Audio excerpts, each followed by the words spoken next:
Hello, friends! Today, we begin the third part of Rip Van Winkle. Because this is a short story with no real chapters, the author takes his time to describe things and build the characters up.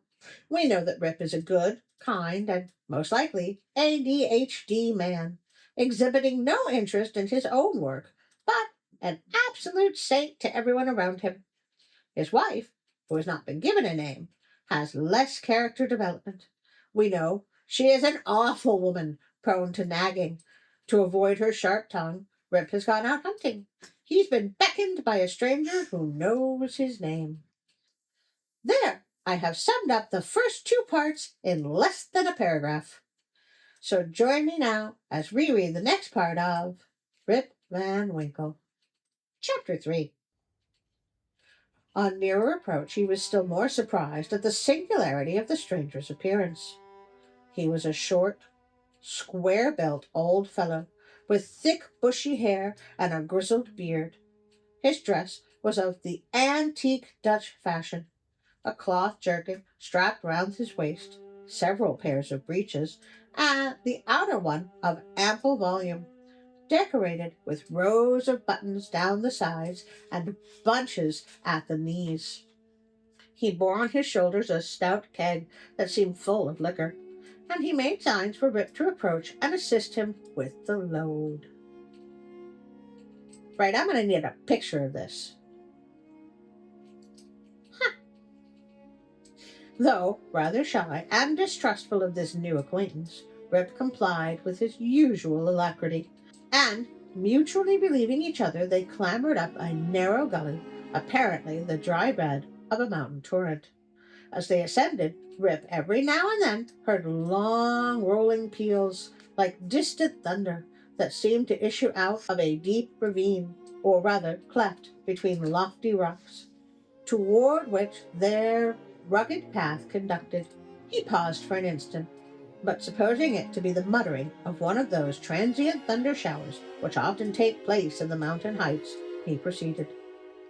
Passing through the ravine, they came to a hollow like small amphitheater, surrounded by perpendicular precipices, over the brink of which impending trees shot their branches, so that you only caught glimpses of the azure sky and the bright evening clouds.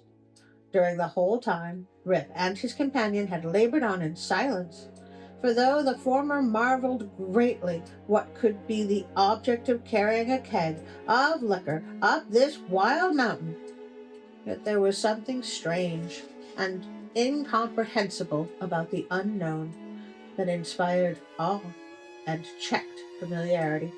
On entering the amphitheater, new objects of wonder presented themselves. On a level spot in the center was a company of odd-looking personages playing at ninepins. They were dressed in quaint, outlandish fashion. Some wore short doublets, others jerkins with long knives in their belts, and most of them had enormous breeches, of similar style with that of the guides. Their visages, too, were peculiar. One had a large head, broad face, and small piggish eyes. The face of another seemed to consist entirely of a nose, and was surmounted by a white sugar-loaf hat set off with a little red cock's tail. They all had beards of various shapes and colors. There was one who seemed to be the commander. He was a stout old gentleman with a weather-beaten countenance. He wore a laced doublet, broad belt and hanger, high-crowned hat and feather, red stockings, and high-heeled shoes with roses in them.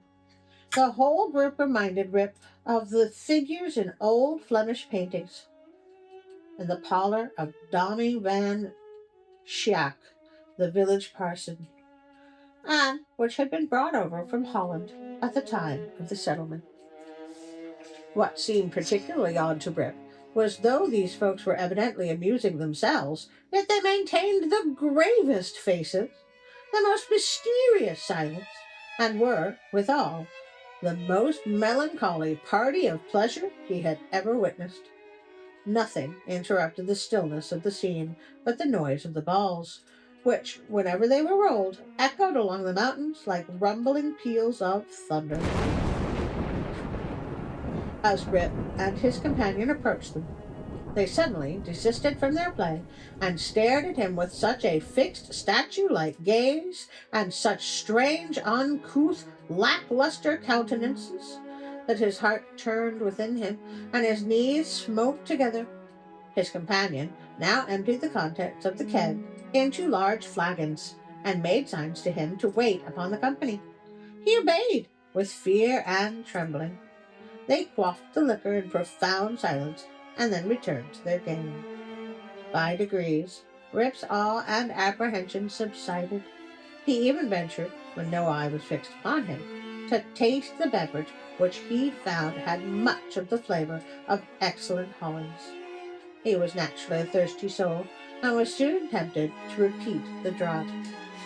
This, my friend, is a pint. It comes in pints. Oh, I can get you one.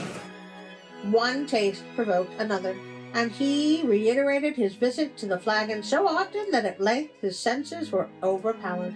His eyes swam in his head, and his head gradually declined, and he fell into a deep sleep. On waking, he found himself on the green knoll whence he had first seen the old man of the glen. He rubbed his eyes. It was a bright sunny morning. The birds were hopping and twittering among the bushes, and the eagle was wheeling aloft and breasting the pure mountain breeze. Surely, thought Rip, I have not slept here all night. He recalled the occurrence before he fell asleep. The strange man with the keg of liquor, the mountain ravine, the wild retreat among the rocks, the woe-begone party at ninepins, the flagon. Oh, that flagon! That wicked flagon, thought Rip. What excuse shall I make to Dame Van Winkle? He looked round for his gun, but in place of the clean, well-oiled, flowing piece, he found an old firelock lying by him, the barrel encrusted with rust, the lock falling off, and the stock worm-eaten. He now suspected that the grave roisters of the mountains had put a trick upon him, and having doused him with liquor, had robbed him of his gun. Wolf, too, had disappeared, but he might have strayed away after a squirrel or a partridge. He whistled after him and shouted his name, but all in vain. The echoes repeated his whistle and shout, but no dog was to be seen. He determined to revisit the scene of the last evening's gamble, and if he met with any of the party, to demand his dog and gun. As he rose to walk, he found himself stiff in the joints, and wanting in his usual activity. These mountain beds do not agree with me, thought Rip, and if this frolic should lay me up with a fit of rheumatism, I shall have a blessed time with Dame Van Winkle. With some difficulty he got down into the glen. He found the gully up which he and his companions had ascended the previous evening, but to his astonishment the mountain stream was now foaming down it, leaping from rock to rock, and filling the glen with babbling murmurs. He, however, made shift to scramble up its sides, working his toilsome way through thickets of birch, sassafras, and witch hazel, and sometimes tripped up or entangled by the wild grapevines that twisted their coils and tendrils from tree to tree, and spread a kind of network in his path. At length he reached to where the ravine had opened through the cliffs to the amphitheatre, but no trace of such opening remained. The rocks presented a high, impenetrable wall, over which the torrent came tumbling in a sheet of feathery foam, and fell into a broad, deep basin, black from the shadows of the surrounding forest. Here, then, poor Rip was brought to stand. He again called and whistled after his dog. He was only answered by the cawing of a flock of idle crows, sporting high in the air about a dry tree that overhung a sunny precipice, and who, secure in their elevation, seemed to look down and scoff at the poor man's perplexities. What was to be done? The morning was passing away, and Rip felt famished for want of his breakfast. He grieved to give up his dog and gun.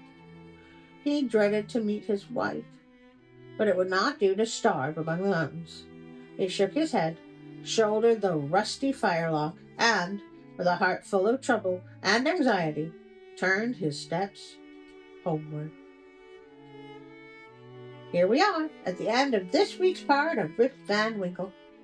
What awaits for Whip at home? Join us next week to find out.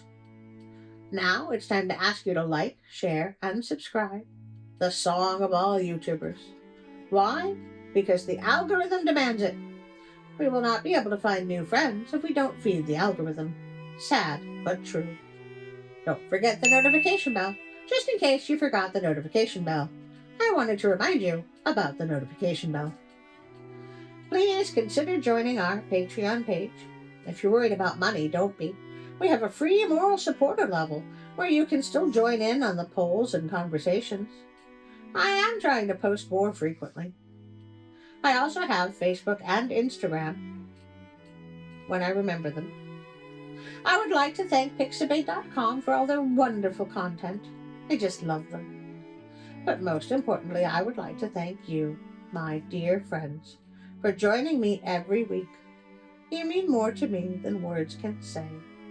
And now for a special thank you to my Patreon friends.